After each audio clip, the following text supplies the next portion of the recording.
The wind screamed across the crystalline lakes of Dravis 4, carrying with it the sharp scent of mineral-rich water and alien vegetation.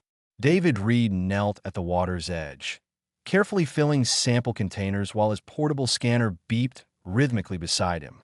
This was his third month on the mining colony, and he still found the planet's double sunset breathtaking, even if his supervisor called such observations a waste of company time. The twilight basin stretched before him, its surface reflecting purple and orange hues from the twin suns. Strange rock formations jutted from the water like broken teeth, and somewhere in the distance, something howled.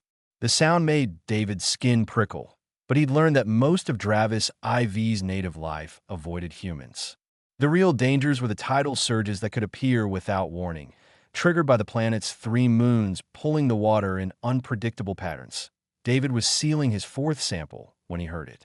A sound that didn't match anything in the colonial wildlife database he'd memorized during the journey here. It was sharp, desperate, almost like a child crying.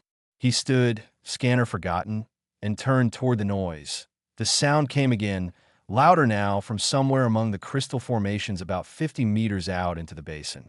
David grabbed his geological hammer and waded into the shallows, his boots crunching on the mineral deposits that lined the lake bed. The water was cold enough to make him gasp, even through his environmental suit's basic insulation. As he rounded a massive crystal outcropping, David froze. A creature thrashed in a tidal pool, trapped between formations that seemed to be growing around it. The thing was unlike anything he'd seen before, roughly the size of a large dog, with scales that shimmered between deep blue and silver. Wings, translucent and veined like insect wings, but clearly more substantial, beat uselessly against the water. Its head was reptilian, with intelligent eyes that fixed on David with unmistakable desperation. The locals called them whirlings in the colonial briefings, juvenile versions of the massive dragons that supposedly lived in the canyon systems. Corporate policy was clear about indigenous fauna. Observe from a distance, never interact, report sightings to security. David's hand went to his communicator, then stopped. The creature cried out again, and David saw why it couldn't free itself. Crystalline growths had formed around its legs and one wing, the same formations that made Dravis IV's minerals so valuable to the mining operation. The crystals grew fast in tidal pools, fed by the mineral-saturated water. The whirling must have been caught during the last surge, and now the rising tide was pulling it under. David checked the time on his wrist display. The next major surge was 12 minutes away. When it hit, this entire area would be underwater for at least an hour. The whirling would drown long before the water receded. Protocol said to walk away. David had already been written up twice for spending too much time studying local wildlife instead of focusing on his assigned geological surveys. Another violation might get him sent back to Earth on the next transport. His contract terminated. The whirling's struggles were growing weaker. Its head dipped below the water, came up coughing. David didn't let himself think about it. He waded deeper, the water reaching his waist, then his chest. The cold was brutal, seeping through his suit's inadequate insulation. His teeth chattered as he reached the creature, raising his geological hammer. The whirling's eyes went wide. It thrashed harder, and David realized it thought he was going to hurt it. He held up one hand, palm out, the universal gesture for peace that probably meant nothing to an alien species. Then he brought the hammer down on the crystal formation, trapping the creature's left leg. The crystal shattered. The whirling yelped, more in surprise than pain. David moved to the next formation, working frantically as the water continued to rise. The tide was coming faster than he'd calculated. It was already at his shoulders, and he had to tread water while swinging the hammer that a wave washed over his head. David came up sputtering, his communicator sparking and dying on his belt. No calling for help now. He smashed another crystal, then another. The whirling's right wing came free, and it immediately tried to fly, lifting both of them briefly out of the water before crashing back down. Pain exploded across David's shoulder as the creature's claws raked his suit and the flesh beneath. He gritted his teeth and kept working. 2 more formations to go. The water was at his chin now, and the main surge hadn't even hit, yet point one crystal left. David took a deep breath, ducked underwater, and swung the hammer with everything he had. The formation cracked, then shattered. He felt the whirling pull free, felt powerful muscles bunch and release. When David surfaced, gasping, the creature was already 5 meters away, swimming strongly toward the shore. It reached the shallows and collapsed, sides heaving. David followed, his own strength nearly spent. The cold had seeped into his bones, and his shoulder throbbed where the whirling had clawed him. He dragged himself onto the rocky beach just as the main surge hit. Water roared past, filling the basin in seconds, covering the spot where they'd both nearly drowned. David lay on his back, staring at the purple and orange sky, trying to catch his breath. Something moved beside him. The whirling had crawled closer, its intelligent eyes studying him. David could see the damage to its wing membrane, a tear that would need time to heal. He pulled his emergency medical kit from his belt with numb fingers. The kit was designed for humans, but the basic antiseptic spray should work on any carbon-based life form. The whirling flinched when David approached, but didn't flee. He carefully sprayed the torn wing, then the scratches on its legs where the crystals had cut deep. The creature made a low sound, almost like a purr, watching him with those impossibly intelligent eyes.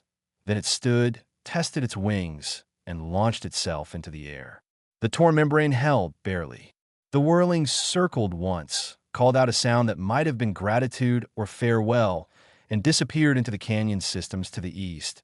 David gathered his equipment with shaking hands. His communicator was dead, his shoulder was bleeding, and he'd violated company policy in a way that would definitely get him fired if anyone found out. But as he started the long walk back to the colony base, he couldn't bring himself to regret it. Some things mattered more than rules. 3 days had passed since David pulled the whirling from the tidal pool, and his shoulder had become a problem. The colonial medical officer, a tired man named Dr. Harris, had cleaned and bandaged the wounds without asking too many questions. But now the claw marks were red and swollen, radiating heat that David could feel through his shirt. He sat in the medical bay again, watching Dr. Harris frown at the diagnostic readout. The equipment was basic, designed for common injuries and illnesses. Anything serious required evacuation to the nearest proper medical facility, which was 3 weeks away by transport. The infection's spreading, Dr. Harris said, not looking up from his screen. I'm putting you on stronger antibiotics, but if this doesn't improve in 48 hours, we'll need to request emergency evacuation. David nodded, knowing that an evacuation would mean questions. Questions would mean explaining how he got injured. Explaining would mean the end of his contract and probably a lawsuit for violating corporate policy regarding indigenous fauna. He took the antibiotics and returned to his quarters, a small room in the residential section of the mining complex. Through his window, he could see the scarred cliffs in the distance, massive canyon systems that cut through the landscape like wounds. Somewhere in those canyons, the whirling was hopefully healing from its own injuries. That night, David's dreams were strange. He felt like he was flying, seeing the colony from above, recognizing the layout of buildings and equipment from a perspective he'd never experienced. When he woke, his fever had broken, but the sense of wrongness remained. The next morning, he was scheduled for a geological survey near the eastern ridge, close to the canyon systems. His supervisor, a woman named Rachel who seemed perpetually angry about something, handed him the assignment with her usual scowl. Survey points are marked on your scanner. Don't waste time on wildlife observation. We need mineral density readings, not your personal nature documentary. David took his equipment and headed out in one of the colony's battered rovers. The vehicle bounced over rough terrain, its suspension complaining with every rock and crevice. He reached the first survey point and set up his scanner, trying to focus on the readings despite the persistent ache in his shoulder. That's when he felt it. A sensation like being watched, so strong that the hair on his neck stood up. David turned slowly, scanning the cliff faces above him. 7 massive shapes perched on the rocks, so still they might have been part of the stone itself. David's breath caught in his throat. These weren't whirlings. These were full-grown dragons, each one easily the size of the colony's largest transport shuttle. Their scales caught the sunlight, creating patterns of color that shifted as they moved. Point one of them, the largest, stretched its wings. The span had to be 40 meters at least. David stood frozen, his hand hovering near the emergency beacon on his belt. He'd read the colonial reports about adult dragons, but the descriptions hadn't prepared him for the reality. They were magnificent and terrifying in equal measure.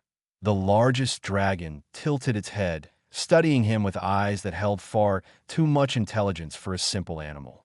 Then it launched itself from the cliff face, wings creating a sound like thunder as they caught the air. David's instinct screamed at him to run, but his legs wouldn't move.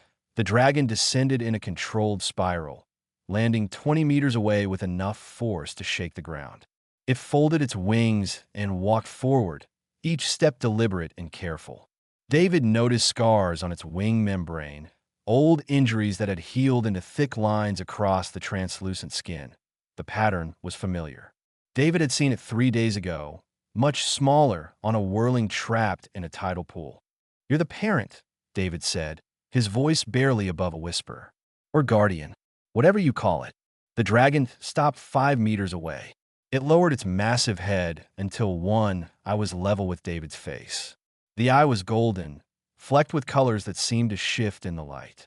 David saw his own reflection in that eye, small and fragile and completely at this creature's mercy. He should be terrified. Instead, he felt calm.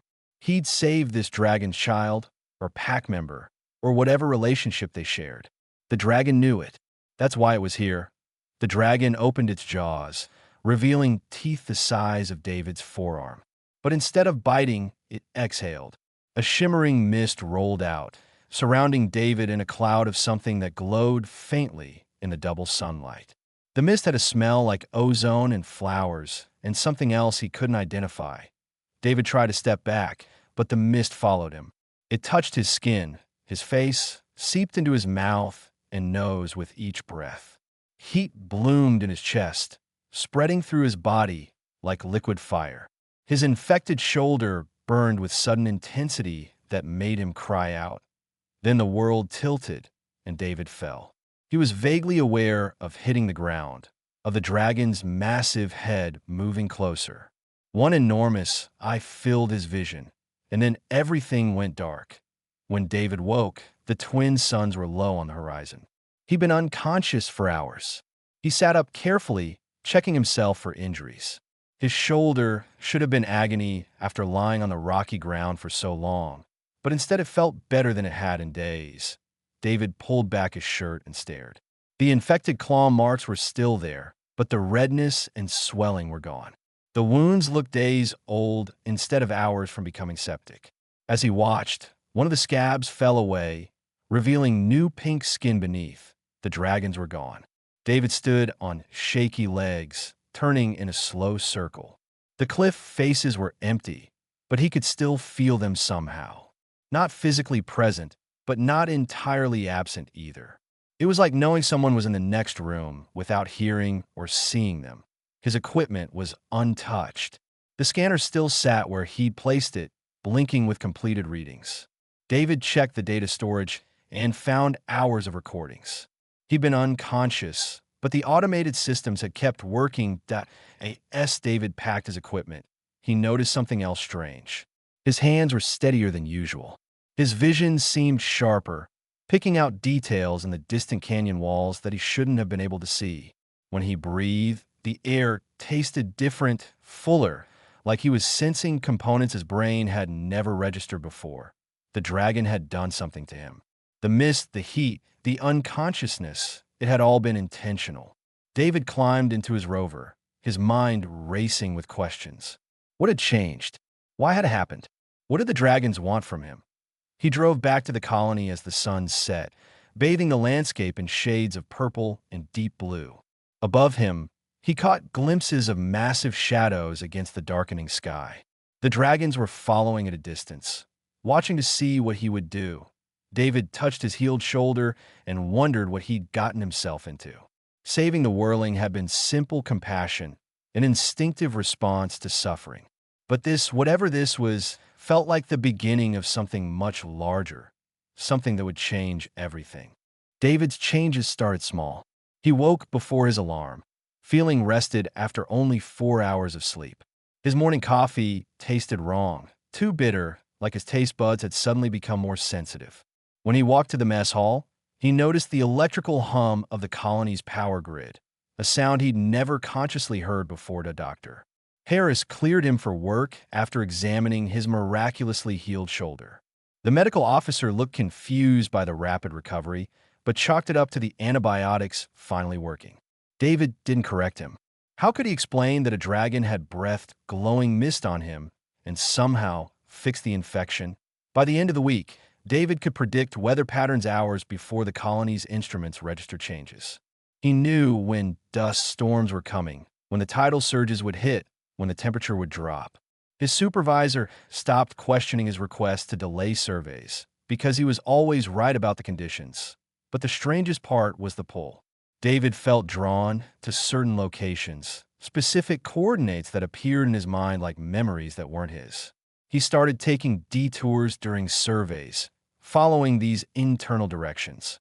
They always led to mineral deposits the colonial scanners had missed, or to geological formations worth studying. Rachel noticed his success rate and stopped complaining about his methods. The colony administrator even mentioned a possible bonus for his discoveries. David accepted the praise while trying to understand what was happening to him. The answer came during a supply run to the colonial hub, the larger settlement about 200 kilometers from the mining operation. David had requested the trip, claiming he needed specialized equipment. Really, he needed answers. The hub had better facilities, including a small research station staffed by scientists who actually cared about Dravis 4 beyond its mineral wealth. David found the xenoanthropology lab in a prefab building near the landing pads, where an elderly woman was examining holographic displays of local fauna. "Dr. Patricia Walsh," David asked from the doorway. The woman turned, her gray hair pulled back in a practical bun. Her eyes were sharp despite her age, missing nothing as she studied him. "That's me. You must be David Reed. I heard about your geological discoveries. Impressive work for someone who's only been here a few months." David closed the door behind him.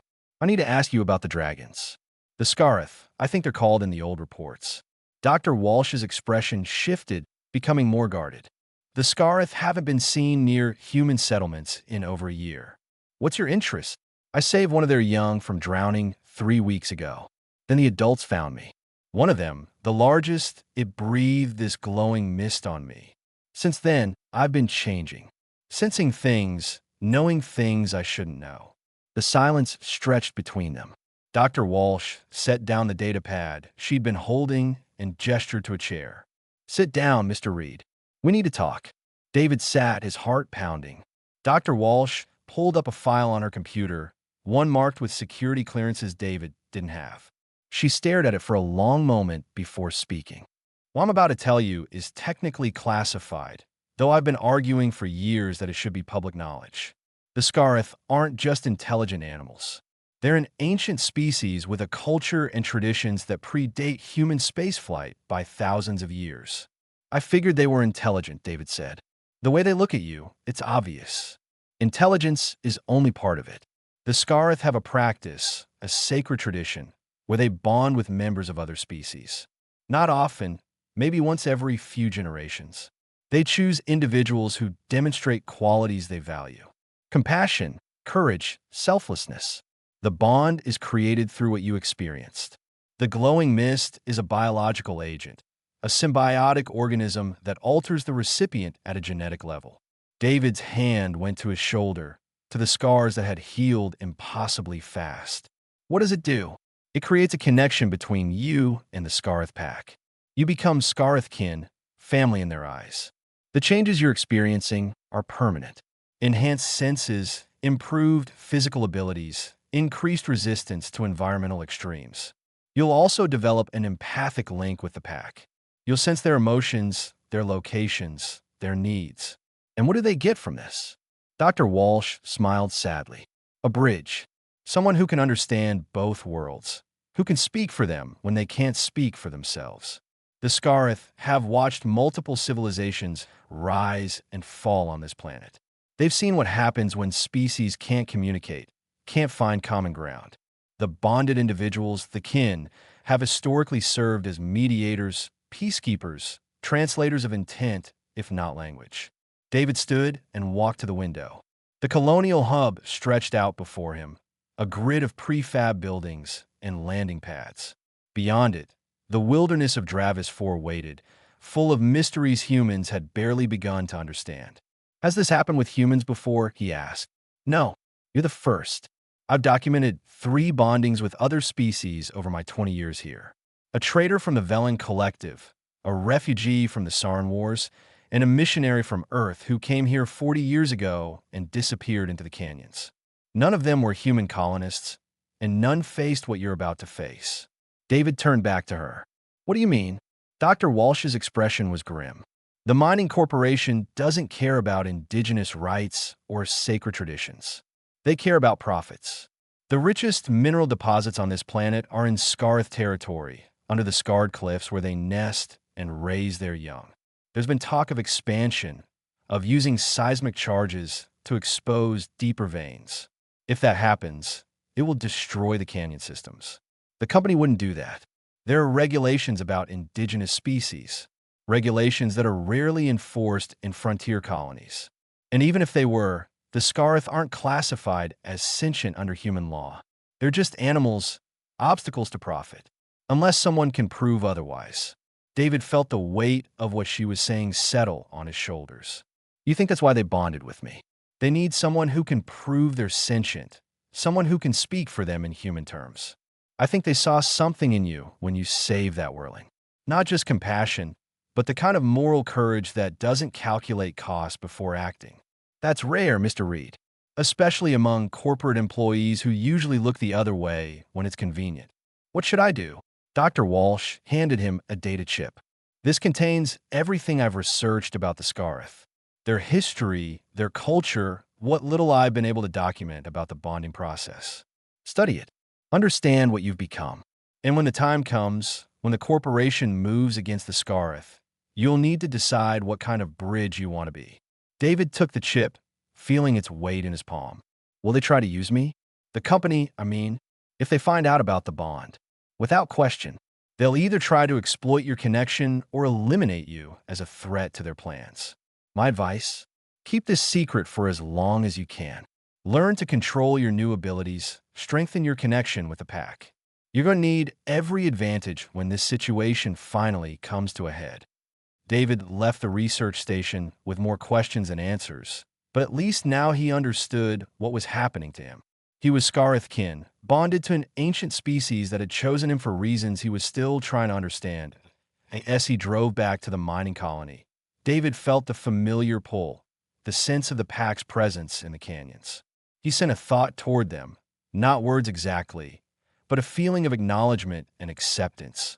The response came back immediately, a wash of warmth and approval that filled his chest with emotion that he wasn't alone anymore. For better or worse, he was part of something larger than himself. The shuttle touched down on the colony's main landing pad 3 weeks after David's conversation with Dr. Walsh, bringing with it a woman who would change everything. Victoria Cross stepped out in an expensive suit that was completely impractical for Dravis IV's dusty environment, flanked by 6 security contractors in tactical gear. David watched from the mess hall window as the colony administrator rushed out to greet her. He'd received the memo yesterday. Regional Director Cross was conducting a surprise inspection of the mining operation, evaluating efficiency and planning expansion. The memo had used words like optimization and resource maximization. David had learned to translate corporate language. They wanted more minerals, faster, and they didn't care what got in the way. The first meeting happened that afternoon in the colony's main conference room. All department heads were required to attend, including David as acting chief of geological surveys after his recent successes. He sat in the back, trying to be invisible, while Victoria Cross presented her plans on a holographic display. The Scarred Cliffs region contains the highest concentration of Nexium ore on the planet, she said, highlighting the canyon systems in red. Current projections show we're leaving billions in potential revenue untapped. I'm authorizing a new mining operation focused specifically on these deposits. Rachel, David's supervisor, raised her hand. The scarred cliffs are unstable. The canyon systems are old, full of cracks and weak points. Heavy equipment could trigger collapses, which is why we'll be using seismic charges, Victoria said smoothly. Controlled explosions to expose the deeper veins while minimizing surface disruption. The engineering team has already run simulations. It's completely safe. David's hands clenched under the table. Through his bond with the Scarith, he could feel their territory since the nesting areas deep in those canyons. Seismic charges would be catastrophic. He forced himself to speak calmly. What about the indigenous fauna? The Scarith use those canyons for nesting. Seismic activity could harm them. Victoria's eyes fixed on him, cold and evaluating. The Scarith are animals, Mr. Reed. Impressive animals, certainly, but still just animals. They'll adapt or relocate. We have mining rights to this planet, legally purchased and registered. A few dragons don't change that. They're more than just animals, David said, knowing he was crossing a line but unable to stop himself.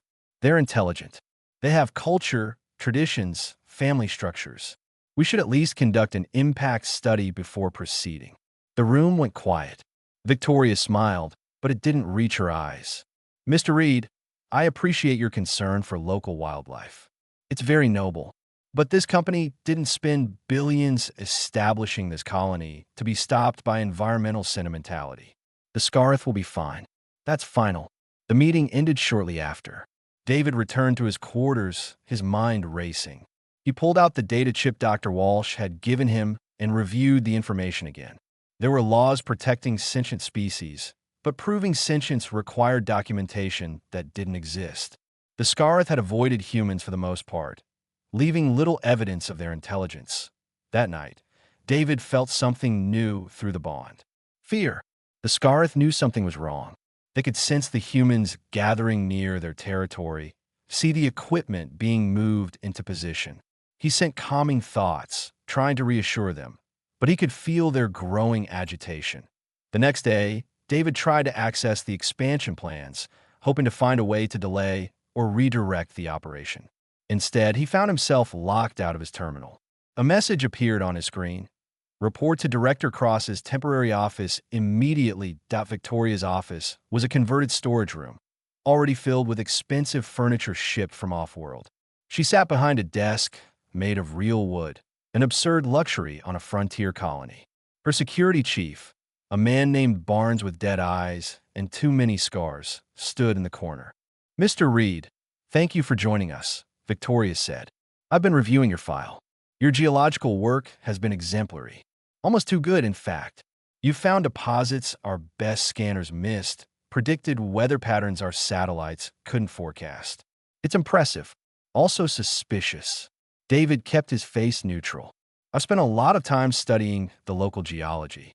You learn patterns. Patterns? Yes. Barnes also tells me you've been seen near the scarred cliffs on several occasions outside of scheduled surveys. Care to explain? Personal interest. I'm a xenobiologist by training. The local fauna fascinates me. Victoria stood and walked around the desk. I'm going to be direct with you, Mr. Reed. I think you know something about the Scarith that you're not sharing. I think you've had contact with them beyond standard observation. And I think you're going to interfere with my mining operation if given the chance. I wouldn't do that. No? Then you won't mind being confined to the residential quarters until the expansion begins. Call it a precautionary measure. We can't have anyone compromising the operation, intentionally or otherwise. Barnes moved to the door, blocking the exit. David felt panic rising, but forced it down. You can't confine me without cause. I haven't violated any company policies. Article 47 of your employment contract gives me authority to restrict movement when colony security is at risk. Your unusual interest in restricted areas qualifies. Barnes will escort you to your quarters. You'll remain there until I say otherwise. David wanted to argue, to fight, but Barnes's hand was already on his weapon. He allowed himself to be led out, his mind spinning with options he didn't have. They locked him in his quarters with a security seal on the door. Through the window, he could see workers loading equipment onto heavy transports, preparing for the move to the scarred cliffs. That night, David lay on his bed and opened himself fully to the bond for the first time. He stopped fighting it, stopped trying to maintain the barrier between his thoughts and the Scarith's presence. The connection flared like fire in his mind. Images flooded through him. The canyon systems from above, seen through dragon eyes. The nesting caverns deep underground where the youngest whirlings huddled together for warmth. The crystalline caves where eggs were laid and protected. And, deeper still, the ancient places where the Scarith kept their history, memories passed down through generations. David saw it all. He felt the pack's fear, their confusion at the human activity near their home. And he felt something else, something that made his breath catch. The youngest whirlings, including the one he'd saved, were in the deepest caverns, the ones directly below where Victoria planned to set the seismic charges. If those charges went off, the caverns would collapse. The whirlings would be trapped, buried alive under tons of rock.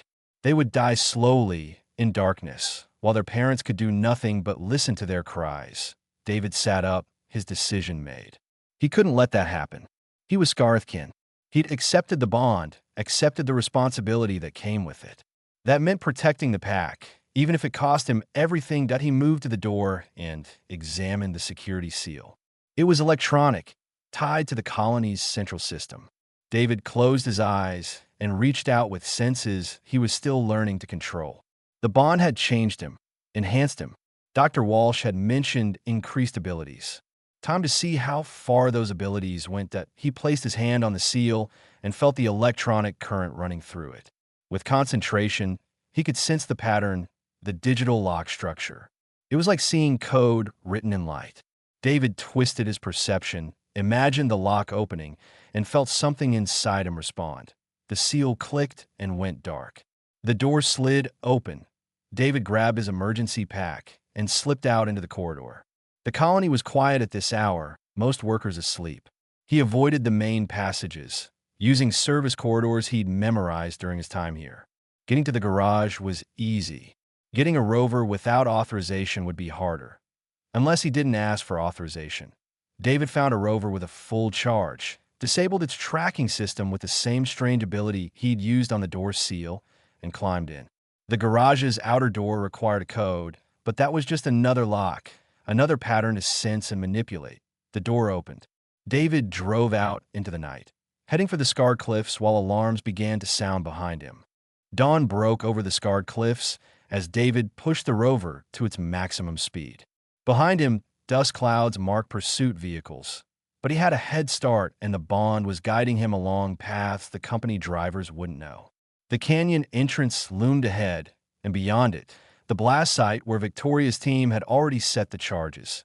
David could feel the whirlings in the deep caverns, sense their confusion and fear.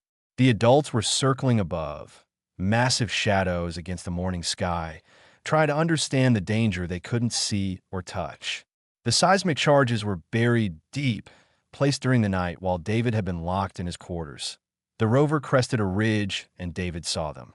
Dozens of workers, security contractors, and Victoria Cross herself, all gathered around a mobile command unit. The detonation controls would be there, ready to trigger the explosions that would collapse the caverns and kill the whirlings trapped inside. David didn't slow down. He aimed the rover directly at the blast site and accelerated. Someone shouted. Security contractors raised weapons. David saw Barnes pulling Victoria behind cover as the rover screamed toward them at the last moment. David cut the wheel and hit the brakes. The rover spun sideways, throwing up a wall of dust and rocks, and skidded to a stop directly between the command unit and the canyon entrance. David jumped out before the vehicle fully stopped moving. "Stand down," Barnes shouted, weapon raised. "Get on the ground now." David stood his ground, arms spread. "You can't detonate those charges. There are living beings in those caverns. Intelligent beings. If you do this, you'll be committing mass murder." Victoria stepped out from behind the command unit, her expensive suit now covered in dust. Her expression was cold fury. "Mr. Reed, You've just committed multiple felonies: corporate sabotage, theft of company property, and now interfering with authorized operations. Barnes, remove him. Barnes moved forward, weapon steady. David didn't move. He reached out through the bond, calling to the pack with everything he had. Come, he thought. Show them what you are. Show them why this matters. The sky darkened. Not with clouds, but with wings. The Scarith descended from the cliffs in a coordinated movement that spoke of intelligence and purpose.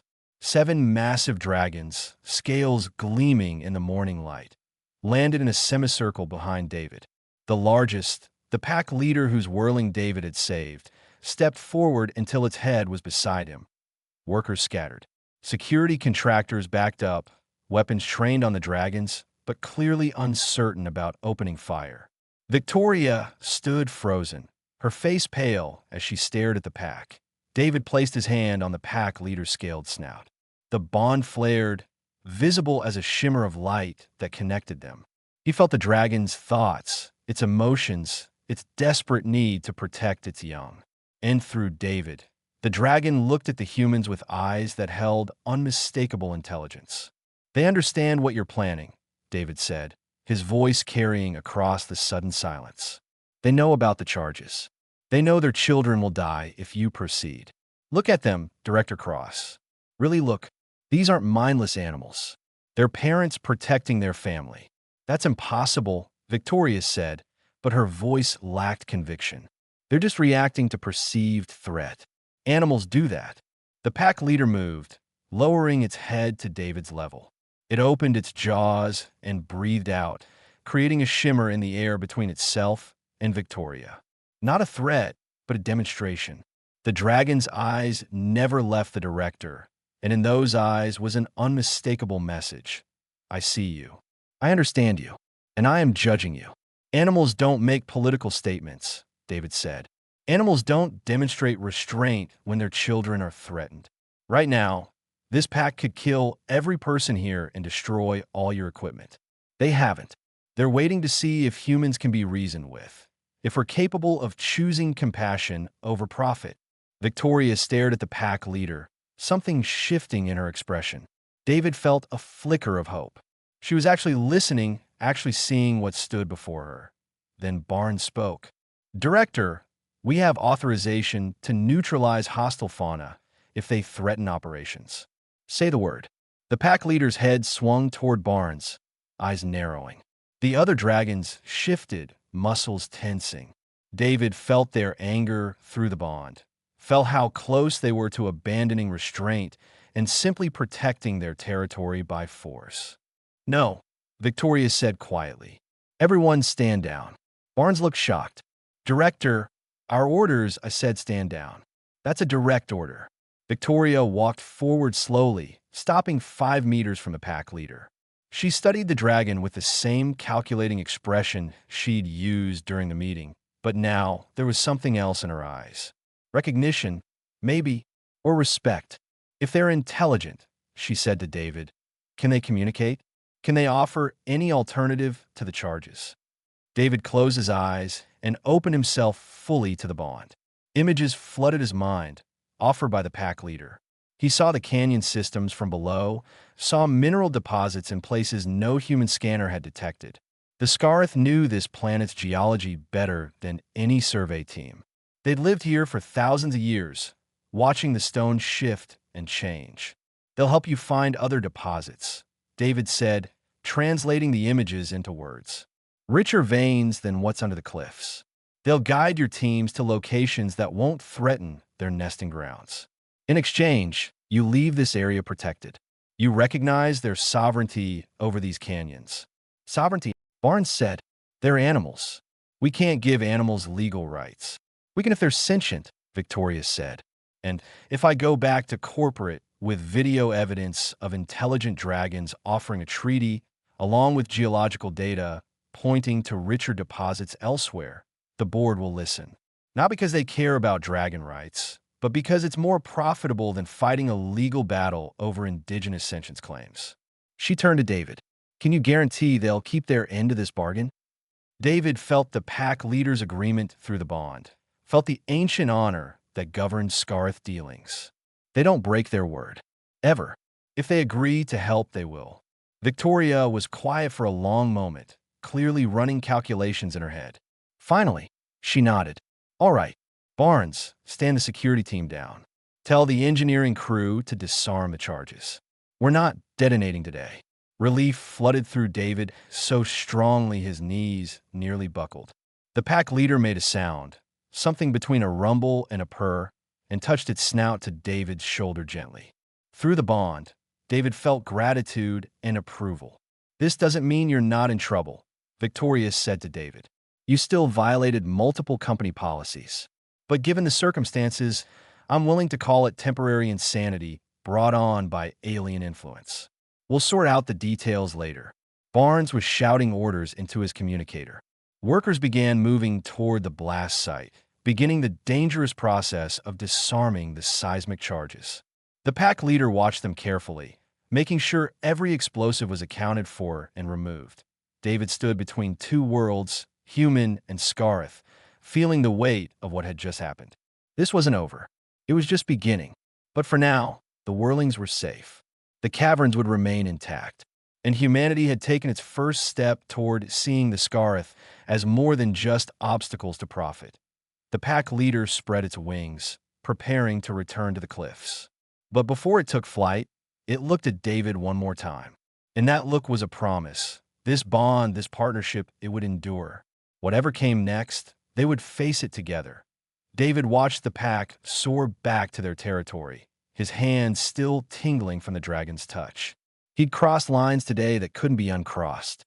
He'd chosen the Scarith over his own species' immediate interests, and given the same choice again, he knew he'd make the same decision. The treaty negotiations took 3 weeks. Victoria proved surprisingly practical once she accepted that the Scarith were intelligent. She set up a formal agreement recognizing the scarred cliffs and surrounding canyon systems as protected territory. In exchange, the pack leader personally guided survey teams to deposits that made the original Nexium veins look insignificant. David served as translator, though the role changed him in ways he hadn't expected. Each day spent in close contact with the Scarith strengthened the bond.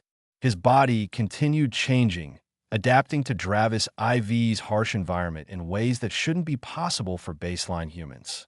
He could tolerate temperature extremes that sent other colonists scrambling for climate-controlled shelters. His strength increased, his reflexes sharpened, his senses expanded beyond normal human ranges. Dr. Walsh visited the colony to document everything. She spent hours studying David, running tests, asking questions. One evening, she shared her findings in his quarters while twin moons rose over the cliffs. You're not the first Scarith kin, but you might be the most important, she said, reviewing data on her tablet. The previous bonded individuals I documented kept their connections private, lived quiet lives serving as intermediaries for small disputes. You've done something unprecedented. You made first contact in the truest sense. You forced both species to acknowledge each other as equals. I just didn't want the whirlings to die, David said. That's exactly my point. You acted on instinct, on compassion, without calculating the political implications or personal cost. That's why they chose you. The Scarith have watched humans for years, studying us, trying to understand what we are.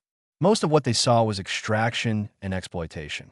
Then you jumped into freezing water to save a creature you'd never seen before, risking your life for no logical reason. You showed them that humans are capable of more than greed. Dr. Walsh stood and walked to the window, looking out at the cliffs. I've been studying the Scarith for 20 years, and I've learned some of their history. They've seen civilizations rise and fall on this planet. 3 different species, over thousands of years, each one eventually destroying itself through war or environmental collapse. The Scarith survived by staying hidden, by not engaging. They were waiting to see if any species could learn to live differently. And they think humans can. They think you can. And through you, maybe others. That's what the bond really is, David. It's not just about communication. It's about transformation, about becoming a bridge that connects 2 ways of seeing the world. The Scarith change you physically, yes, but you change them too. You give them hope that this time might be different. The treaty was finalized on the first day of the next month. Victoria presented it to the colonial board via long-range transmission, along with evidence of the Scarith's intelligence and the promise of unprecedented mineral wealth. The board approved within hours. Profit motivated them more than ethics, but David had learned to accept small victories. News of the treaty spread through human colonial space like wildfire. Other corporations and colonies began requesting information about indigenous species on their worlds. David received messages from a dozen different planets, all asking for help establishing similar dialogues with non-human intelligences. Victoria called him to her office one morning with an unexpected offer. Corporate wants to expand the program. They're calling it the Indigenous Relations Initiative. Basically, they want you to travel to other colonies and do what you did here. Make contact, establish treaties, find ways to make cooperation more profitable than conflict. I'm not a diplomat, David said. No, you're something better. You're someone who acts on conviction rather than protocol. That's rare, especially in corporate space. The board is offering you a new position, significant pay increase, your own team. You'd have authority to negotiate on behalf of the company, but also autonomy to make decisions based on what's right rather than what's profitable. And if those two things conflict, Victoria smiled, then I suspect you'll do what you did here. Make the right choice and dare us to argue with success. The board doesn't care about your methods as long as the results benefit the company. Treaties with intelligent species prevent costly conflicts and often lead to valuable partnerships. You've proven that. David thought about it. He could stay here, maintain his role as liaison between the colony and the Scarith. It would be comfortable, safe, predictable. Or he could take this gift the pack had given him and use it to help other species, other worlds. I need to discuss it with the pack, he said. That evening, David hiked into the canyons, following paths only Scarith kin could sense. The pack leader met him at the entrance to the nesting caverns, where whirlings played under the watchful eyes of their parents. The young one David had saved, now grown to the size of Shuttle, bounded over and pressed its head against his chest in greeting. David shared his thoughts through the bond, showing the pack what was being offered. The pack leader's response came as images and emotions rather than words. It showed David other worlds, other species struggling to communicate with humans who saw them only as obstacles or resources. It showed the potential for bridges, for understanding, for transformation. The message was clear. This was why they'd chosen him. Not just to save one pack, but to carry the possibility of change to other places, other species. The bond made him capable of this work in ways no regular human could be.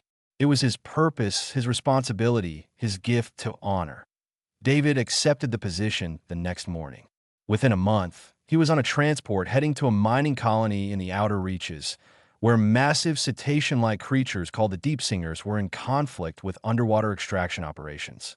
His team consisted of Dr. Walsh, two xenolinguists, and a security officer who actually understood the concept of nonviolent solutions. But David didn't leave alone. The young whirling he'd saved, the one who'd started everything, came with him. It was grown now, large enough to carry a human in flight, intelligent enough to understand what they were trying to do. The pack leader had given permission, understanding that this work required representatives from both species. Their first assignment was challenging. The Deep Singers communicated through sound waves the human ears couldn't properly process. But David's enhanced senses, combined with the bond's empathic abilities, allowed him to perceive the patterns in their songs. Within weeks, he'd established basic communication. Within months, a treaty was signed that satisfied both the colony's resource needs and the Deep Singers' territorial requirements. News spread. More requests came.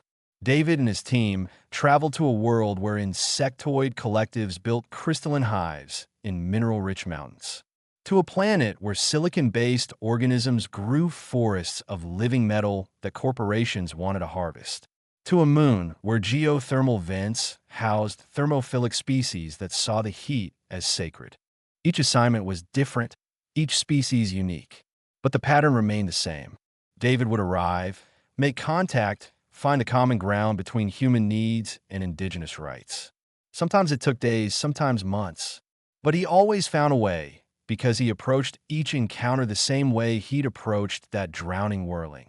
With immediate, uncalculated compassion. 5 years after pulling a young dragon from a tidal pool, David stood on a space station orbiting a contested world, watching negotiators from 3 different species finalize a treaty he'd helped craft. His Scarith companion perched on a specially reinforced platform beside him, grown into a magnificent adult that drew stares from everyone who passed the doctor. Walsh joined him at the viewport, older now, but still sharp. "You've changed things, David. Treaties like this would have been impossible a decade ago. Now they're becoming routine." "It's not me," David said. "It's what the Scarith taught me. That connection matters more than profit. That understanding is worth the effort. That every species deserves to be heard. The Scarith showed you the possibility, but you made it real. That's the difference between potential and achievement." David's communicator beeped with another request, this one from a colony dealing with bioluminescent beings that migrated through their shipping lanes. He glanced at the whirling, now a full adult Scarith in its own right, who met his eyes with unmistakable intelligence and nodded. They had work to do. More bridges to build, more species to connect, more proof that humans could be defined by their capacity for compassion rather than their talent for exploitation. David accepted the call and began making arrangements for the next journey. As he worked, he touched the faint scars on his shoulder, the marks from claws that had raked him in panic all those years ago. The whirling had been drowning, trapped, and terrified. David hadn't hesitated, hadn't calculated the risks or rewards, that he'd just acted, driven by the simple conviction that suffering should be prevented when prevention is possible. That moment had changed his life. It had transformed him into something new, something that existed between 2 worlds and understood both. The Scarith had given him a sacred gift, a bond that made him capable of extraordinary things. But the real gift, David realized, was the one he'd carried all along. The instinct to help, the refusal to walk past suffering, the courage to act when action was needed. The Scarith hadn't created those qualities. They'd simply recognized them and given him the tools to use them on a larger scale. As the space station orbited beneath twin stars, David looked out at the galaxy and smiled. Somewhere out there, another species needed a bridge. Another conflict needed resolution. Another drowning creature waited for someone who wouldn't hesitate to help. And David Reed, Scarithkin and bridge builder, was ready to answer the call.